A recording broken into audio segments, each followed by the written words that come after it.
হাইকোর্টের নির্দেশ না মেনেই বরিশাল, জামালপুর সহ কয়েকটি জেলায় মাধ্যমিক বিদ্যালয় খোলা রেখেছে কর্তৃপক্ষ। শিক্ষা মন্ত্রণালয়ের নির্দেশ মেনে স্কুল খোলা রাখার দাবি তাদের। সকালে জামালপুরের বিভিন্ন বিদ্যালয়ে শিক্ষার্থীরা উপস্থিত হয়। তীব্র গরম আর লোডশেডিং এর কারণে দুর্ভোগ পোহাতে হয় তাদের। বিকাশে কম খরচে ক্যাশ আউটের লিমিট বেড়ে 50,000, প্রিয় এজেন্টও 2টা। এ বিষয়ে আরো জানাতে বরিশাল থেকে যুক্ত হচ্ছেন সহকর্মী মুরাদ আহমেদ। মুরাদ, স্কুল খোলা রাখার বিষয়ে কি বলছে কর্তৃপক্ষ, আর এই বিষয়ে আসলে শিক্ষার্থী অভিভাবকদের প্রতিক্রিয়া কি? দেখুন, শিক্ষার্থী এবং অভিভাবক যারা রয়েছে তারা রয়েছে যন্ত্রণায়।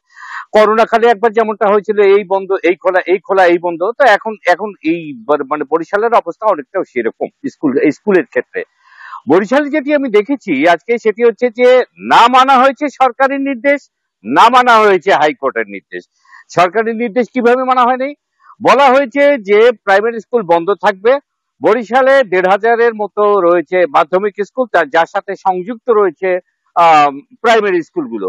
তো এখানকার যে প্রাইমারি স্কুলগুলো রয়েছে এই যে হাই স্কুলের সাথে একটিতেও কেউ বন্ধ দেয়নি। জিজ্ঞেস করা হয়েছে বরিশালে এই যে অথরিটি রয়েছে শিক্ষা বিভাগ, তাদেরকে জিজ্ঞেস তারা বলেছে যে দেখুন, এইটা তো সুস্পষ্ট কোনো ঘোষণা নেই, তবে তাদের উচিত ছিল এটা মানা। আমরা দেখছি তাদের সাথে কথা বলে প্রাইমারিটাকে ছুটি দেওয়া যায় কিনা। এখন আসে হাইকোর্টের নির্দেশনা ছিল স্কুল বন্ধ কেন রাখে। এরা যেটি বলেছে যে দেখুন, হাইকোর্টের নির্দেশনা মন্ত্রণালয় যাবে, মন্ত্রণালয় থেকে চিঠি ইস্যু হবে, চিঠি ইস্যু হলে আমরা সেটা জারি করবো এবং পরবর্তীতে সেটা ফলো হয়েছে কিনা তা দেখবো। আমাদের এমন কোনো চিঠি আসেনি।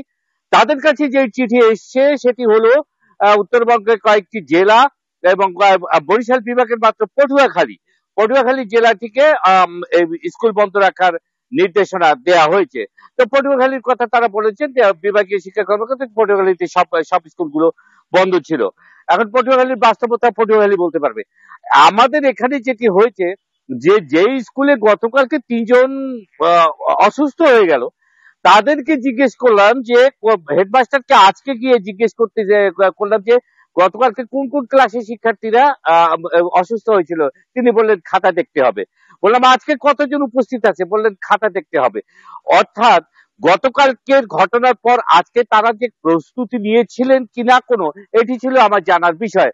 কোনো প্রস্তুতি নেননি। আচ্ছা ঠিক আছে, স্কুল প্রস্তুতি নেয়নি, স্কুল প্রস্তুতি নিয়েছে কিনা এটি শিক্ষা বিভাগ থেকে কেউ তদারকি করেছে কিনা, না, তাও কেউ করেনি। এই অবস্থাগুলোর মধ্যে আসলে হজ ও বড় পরিস্থিতিতে বরিশালে এই গরমের মধ্যে শিক্ষা কার্যক্রম চলছে, আবার কোথাও থেমে যাচ্ছে। এই হচ্ছে এখানকার বাস্তবিকতা। জি, যেমনটা বলছেন সহকর্মী মুরাদ আহমেদ আমাদেরকে জানাচ্ছিলেন বরিশাল থেকে।